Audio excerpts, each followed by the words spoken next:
It is Crossover Thursday. I'm your host, Aaron Freeman of Locked On Falcons, and we're going to find out if the Falcons can devastate the city of New Orleans by knocking them out of playoffs in Week 18.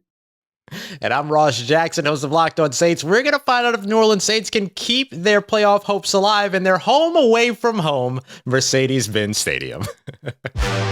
You are Locked On Saints, your daily New Orleans Saints podcast. Part of the Locked On Podcast Network, your team every day.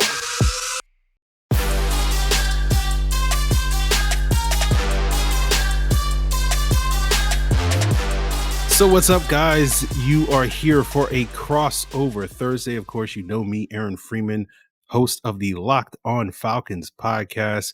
You know me on Twitter at FalcFans, and today I'm joined by my bitter rival and dear friend, Ross Jackson, the host of Locked On Saints, and we're going to be previewing this Week 18 matchup between the Atlanta Falcons and New Orleans Saints here in Atlanta, as the Saints are in a must-win situation. They don't quite control their destiny fully in terms of their ability to get in the playoffs, but they need to beat the Falcons to have any chance.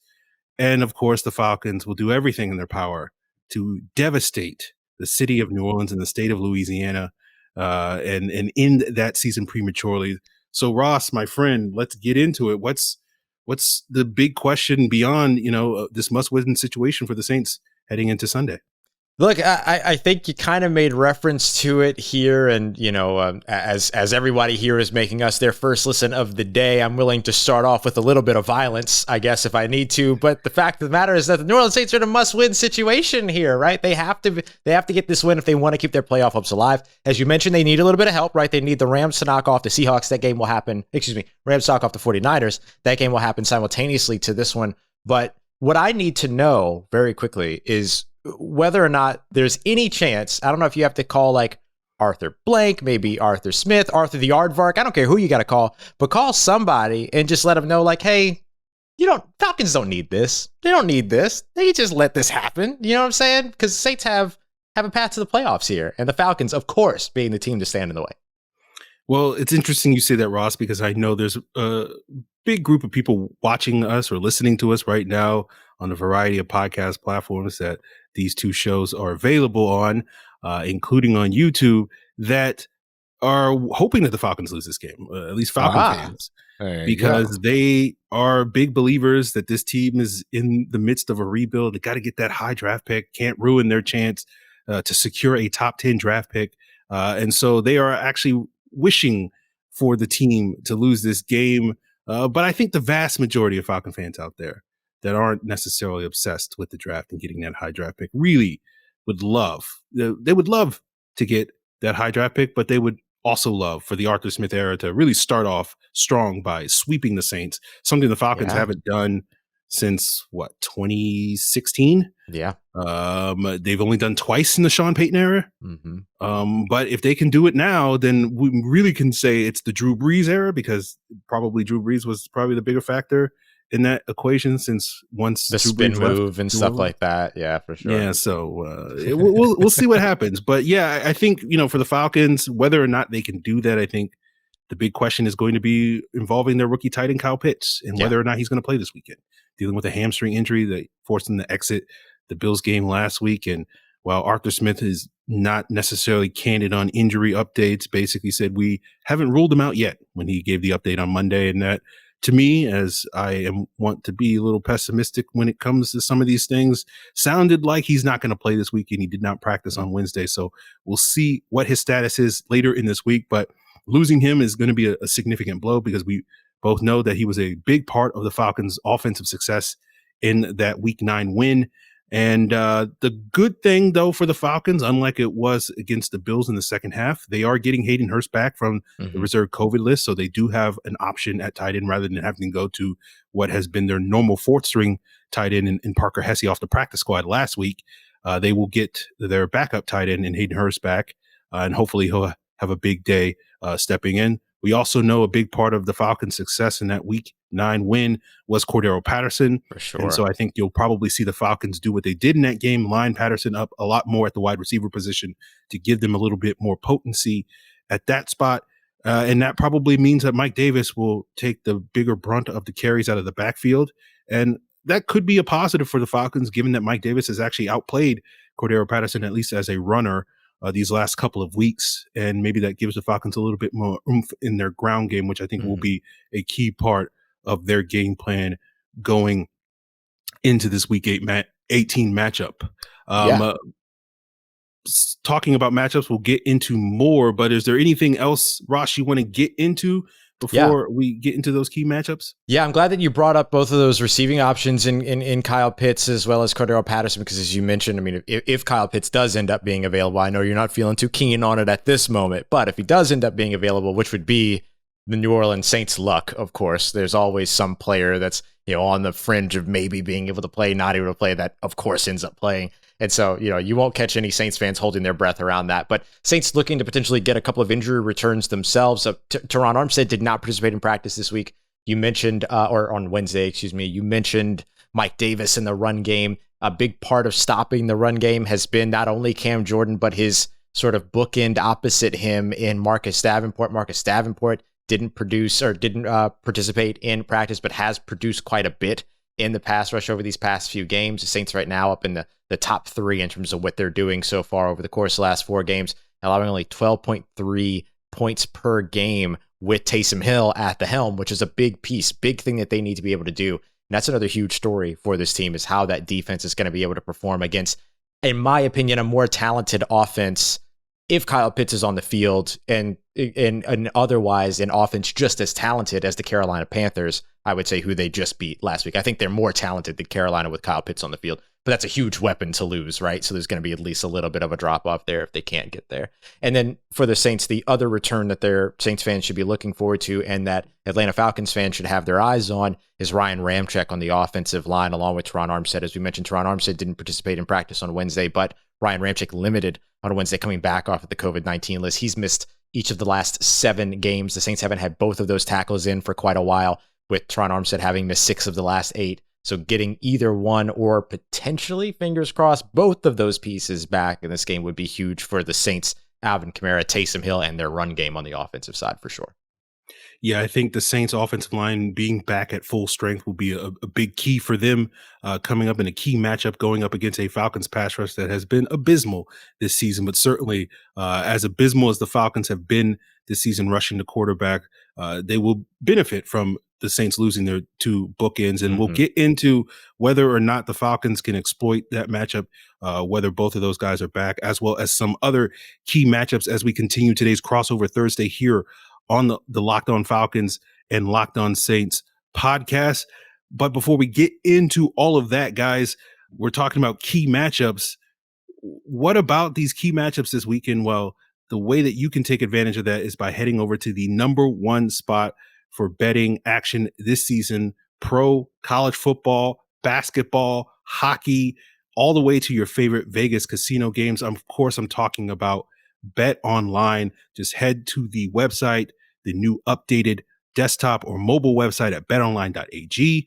And when you do sign up with the promo code Locked On, you'll get a 50% welcome bonus. That means if you deposit $500, you get $250 in free money to play with. That's $250 in free money that you can put on this Falcons Saints Sunday afternoon matchup, where the Saints are favored by 4 points, but that's down from a 4.5 point spread earlier this week. So the money is going in on the Falcons side. So that means maybe if you want to see if this line moves a little bit more in the Falcons' favor, you may want to wait till later in the week to put in your money at Bet Online, or maybe you want to take advantage before this line moves any further. So go ahead, sign up for Bet Online, your online sports experts, and where the game starts.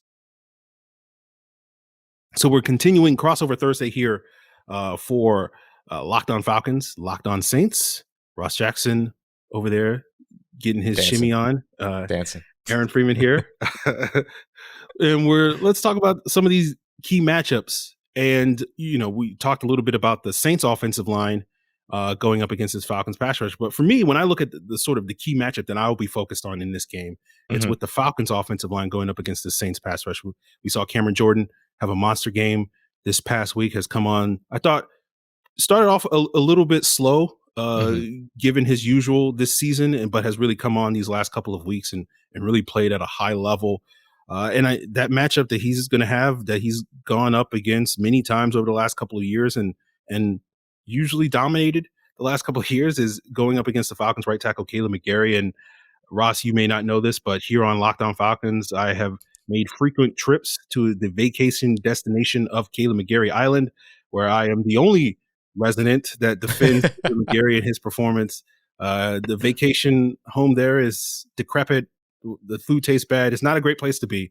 But I still think that it's a better island than some of the other options when it comes to the Falcons offensive line. And this game really is it for Kaleb McGary. This is a make or break type of performance that can justify the rental that I have at Kaleb McGary Island.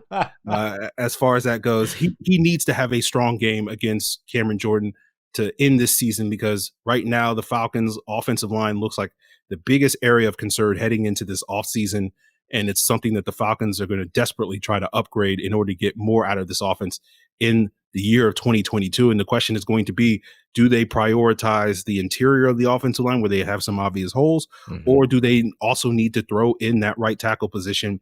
And Kaleb McGary can really put a stamp on and say, look, I have made significant gains. I had a decent game in that week 9 matchup against Cameron Jordan.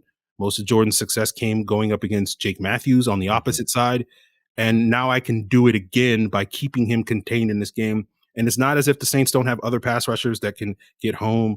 You mentioned Marcus Davenport, David Onyemata. They have so many other guys, but Cameron Jordan has been the guy that has routinely taken over these games and has feasted on Matt Ryan so many times over the years.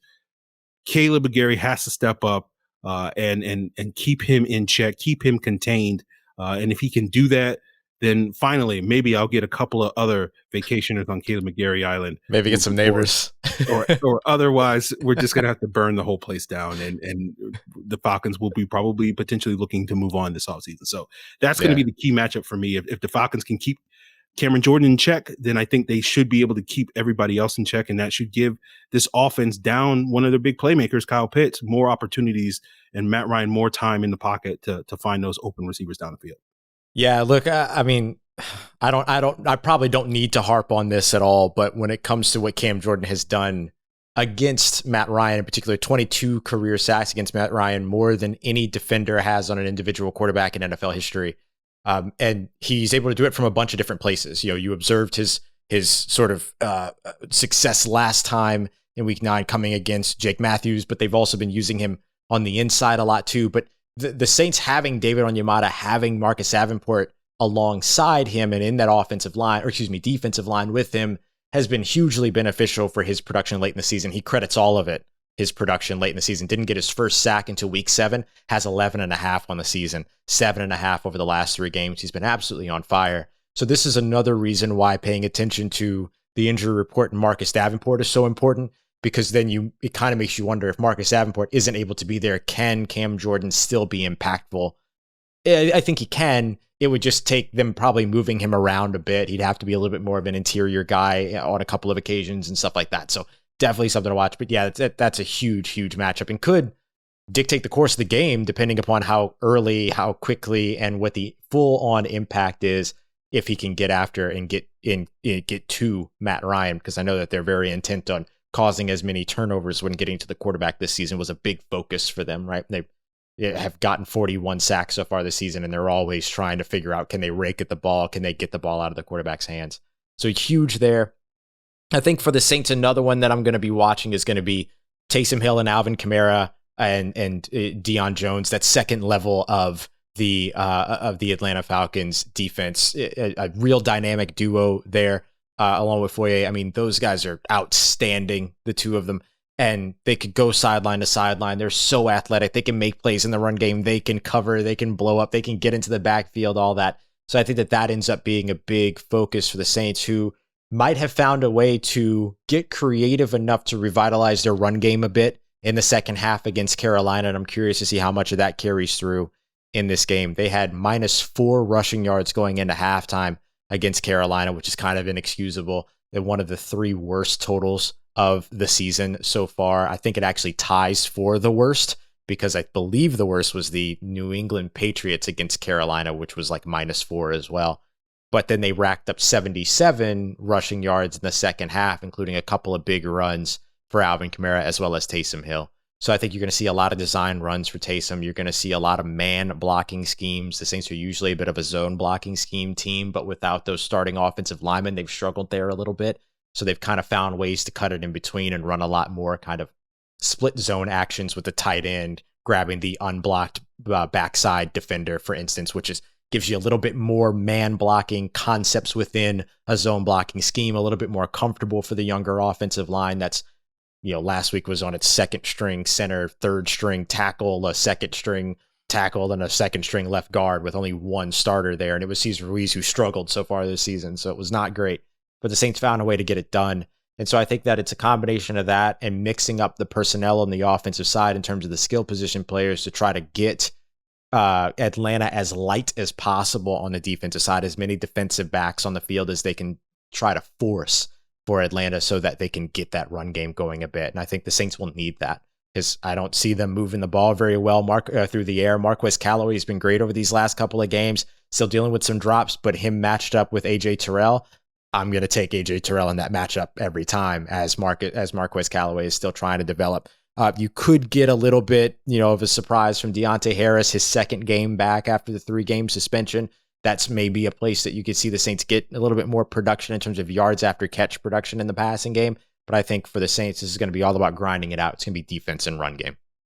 Yeah, you bring up a lot of interesting points. That Marquez Callaway matchup with A.J. Terrell will be interesting, because we saw A.J. Terrell for the first time this season shadow an opposing receiver last week against Stephon Diggs. The PFF didn't like his performance in that game, but watching the film, I thought A.J. Terrell played really well against one of the premier wide receivers. And you talk about Callaway's recent performance, and we saw in that Week 9 game, the Falcons, for the first time really all season long, were like, we're going to man up these Saints receivers. And it was really effective at slowing down that passing attack. And I imagine they'll do a similar thing. You mentioned the Saints run game and going up against these linebackers. It's interesting that you bring up Deion Jones, because Deion Jones, to much of the chagrin of Falcon fans, has not performed particularly well over the second half of the season. Foye Oluokun has played really well over these last couple of weeks, and people are talking about changes potentially this offseason. But we know that Deion Jones has a strong history of showing out against this New Orleans Saints team, so he can certainly win back a lot of Falcon fans with one of those pivotal big plays that he has been known to make in this matchup. The sort of the last key matchup for me is going to be the Falcons versus Taysom Hill. We've touched upon some of these things, as you mentioned. The Saints are going to be keen on running the football. One of the things I thought was interesting was that Taysom Hill, if you look at his PFF grades, has been very good against the blitz this season. Yes, compared to what Trevor Siemian, who struggled in that capacity in his limited starts so far this season. But Taysom Hill, when he's not blitzed, is not particularly good. Not as good. Which is the opposite of what you would traditionally think. And so I wonder if the Falcons do decide to man up these Saints receivers. Typically, one of the things that you like about that is it allows you to maybe be a little bit more aggressive blitzing. But you do wonder, do you want to do that against Taysom Hill? But then you have the dilemma that we were talking about earlier, which is the Falcons cannot get reliable pressure with 4 guys. They can't do that. So do you just sit back and just hope that your guys can cover forever and hope that eventually Grady Jarrett or Dante Fowler get home? And again, that's why the presence of Terron Armstead and Ryan Ramczyk could play a key role in that sort of matchup. So I'll be curious to see how Dean Pease schemes it up. Does he get aggressive and say, you know what, I don't care if Taysom Hill has been good against other teams against the blitz, this is the way that we're going to have to play and we're going to be aggressive? Or does he get conservative and not throw those blitzes at them and not decide to man up guys? Because, Taysom Hill has that running ability, and typically teams like to have more defenders with eyeballs on the quarterback when he can have that escapability, and that means playing a little bit more zone. Yeah. So it's going to be an interesting dilemma for Dean Pease in terms of what he's going to draw up. But certainly, I respect the venerated defensive coordinator in this league for 3-4 decades. So I'm sure he'll come up with something that will work for the Falcons. But certainly, it's going to be a dilemma if the Falcons can't step up, particularly on the front. And then, of course, if they can't stop the run, that's the Saints game was basically the only game where the Falcons were able to stop the run this season. And so it starts with that. If they can't do that again, then they're going to have a lot of problems, because really at that point, nothing Dean Pease is going to draw up is really going to work if they can't limit the Saints from, running the football and establishing the run in this game. Yeah, both defensive coordinators have an opportunity to put on a real showcase in this one. I think that could be a big difference maker between Dean Pease and, of course, Dennis Allen as well. We'll talk a little bit more about that. We'll get into what a win looks like for each one of these teams, as those Atlanta Falcons are going to be hosting the New Orleans Saints in an attempt to try to stop them from getting into the playoffs, making their playoff run that no one anticipated. So we'll see what they're able to get done here, and we'll talk about how they can make it all happen as we continue on this Locked On crossover here, Locked On Falcons, Locked On Saints. Before we get to that, I want to tell you about my favorite app. Aaron, not a lot of people know this about me, but I drive a pickup truck. I don't think I can say the brand and the name of the truck, but it starts with a T and it ends in an Toyota. And so I end up having to, fill up quite a bit because, it kind of burns gas a little while. But I love my pickup truck. I'm never going to get rid of it. Literally going to drive that thing until I'm 80. And so right now, when you have gas prices that are like kind of through the roof and everything like that, it kind of stinks, right? You spend a lot of money on that. So I'm really, really grateful for our sponsors here with Get Upside, because they have equipped me with what has become my favorite app, and maybe the app that I use the most behind only Twitter is the Get Upside app, because it gives you up to 25 cents back per gallon every time that you fill up at a select gas station. It's really incredible. So if you're looking for a way to save a little bit of money, you could save $200, $300 a month if you drive a lot just by using this app. You can get it directly to your account, PayPal. You can even get it as an Amazon gift card and other brands as well. So go and check it out. It's the Get Upside app. You can download it in your app store. Don't forget to use a promo code on your first fill up though, Touchdown. It's going to give you a 25-cent, nice little quarter there bonus, 50 cents back per gallon. So if you're in a place like over on the West Coast where gas is like $4.99 a gallon, you can knock that down to $4.49, save yourself a little bit of money, and then have that, be able to cash that out at the end of the month, or really whenever you want. No catches, no shiesty business, nothing like that. It's just the Get Upside app. Go and check it out. Don't forget that promo code Touchdown so you can get that 50 cents back per gallon on your first fill up. So we're wrapping up Locked On Falcons, Locked On Saints crossover Thursday here with myself, Aaron Freeman, and Ross Jackson. And let's talk about what a win looks like for both of these teams. Ross, I will start with the Falcons. We touched upon already some of these issues. I think the Falcons have to get off to a fast start. And if they do so, that will aid their ability to stop the run. Talked already about the Falcons have not been very effective stopping the run so far this season. That Saints game was the first time and pretty much the only time that they've really had an effective run defense in this season. And do you wonder if lightning is basically going to strike twice? I'm not going to bet on it. So I think the offense can do this defense a great service by getting off to an early lead like they did last time and force the Saints to have to sort of abandon the run and put Taysom Hill into throwing mode. And that's where we know that he is not at his best. And if the Falcons can do that, get off to an early start, convert in the red zone with playmakers like Hayden Hurst and Cordero Patterson, Mike Davis, and Russell Gage, that will allow them to keep that pressure on this Saints team. And hopefully, unlike last time, get that early lead and not blow it in the fourth quarter as they did. But, Cordero Patterson stepped up big for them at late in the game and really set up that walk-off game-winning field goal from Younghoe Koo. So it's probably going to come down to that final possession, as every divisional Falcons-Saints matchup looks like. And I think a good fast start.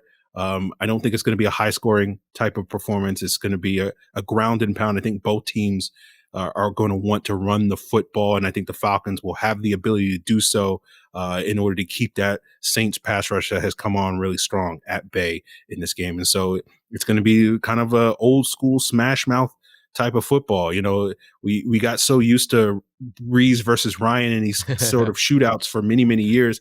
I think this is going to be a Mike Davis, Alvin Kamara, Cordero Patterson, Mark Ingram type of performance, and whichever group performs the best is going to come out strong at the end.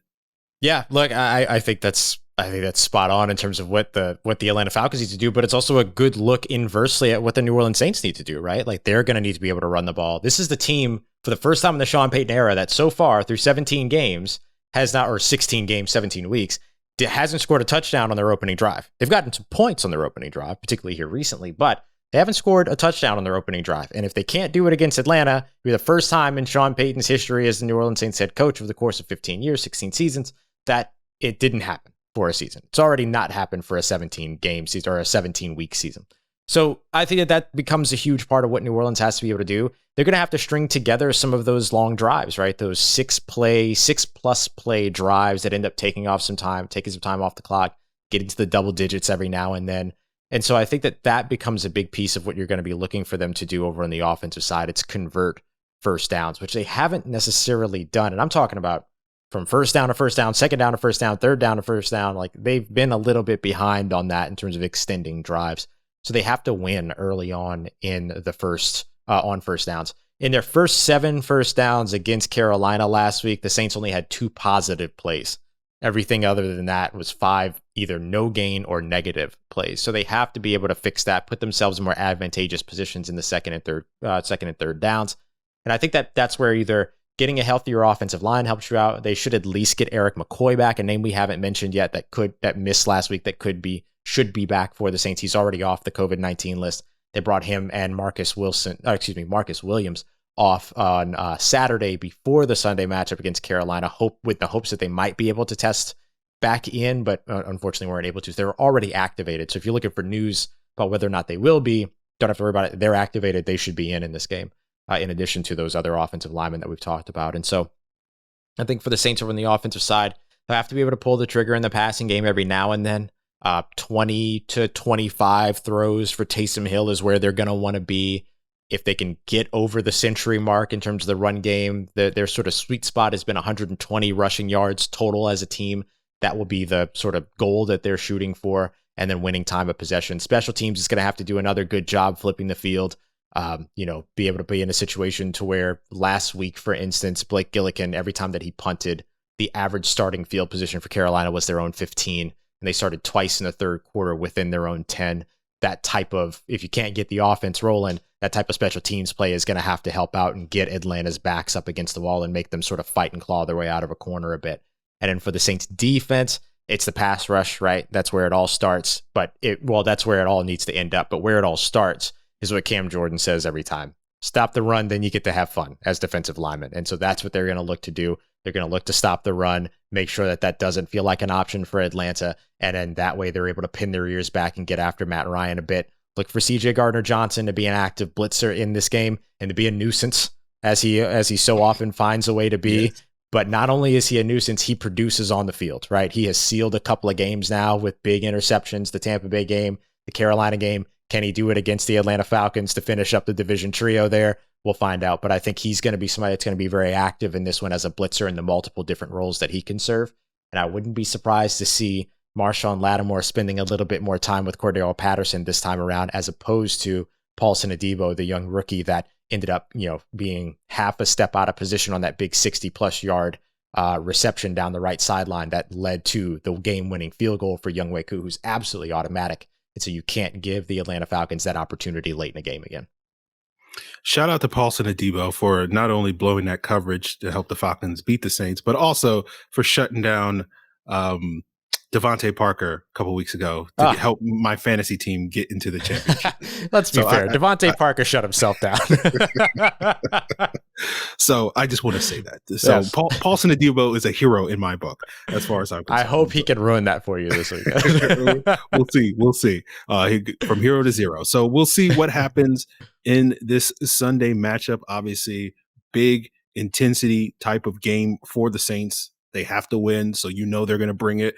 And it's going to be interesting to see if this Falcon team can match that intensity and go blow for blow and in this Arthur Smith year one on a really positive note with a sweep of the Saints for the first time in over 5 years and get this Falcons, at least, whether you believe in momentum and whatnot, at least a little bit of momentum heading into the offseason. So we'll see what that is on Sunday. And of course, that's going to do it for us here on the Crossover Thursday with Aaron Freeman here, Locked On Falcons, Ross Jackson, Locked On Saints, and always appreciate you guys for making Locked On Falcons or Locked On Saints your first listen each and every day. And we always have recommendations for what your second listen should be on the variety of podcast platforms and YouTube that you can find both shows. And of course, always got to plug the Locked On Bets podcast, where our boy Lee Sterling of Paramount Sports is giving you those daily picks, those blowout specials, and of course, Lee's lock of the day. It's always big money for you there, easy money for you to make by checking out Locked On Bets, free and available on the same podcast platforms that you can find Locked On Falcons and Locked On Saints. So for Ross Jackson of Locked On Saints, Aaron Freeman here of Locked On Falcons, we appreciate you guys for tuning in. We'll be having a lot more to say about this game on both shows as this week unfolds, and we'll just sort of have to see what unfolds on Sunday between the Falcons and Saints.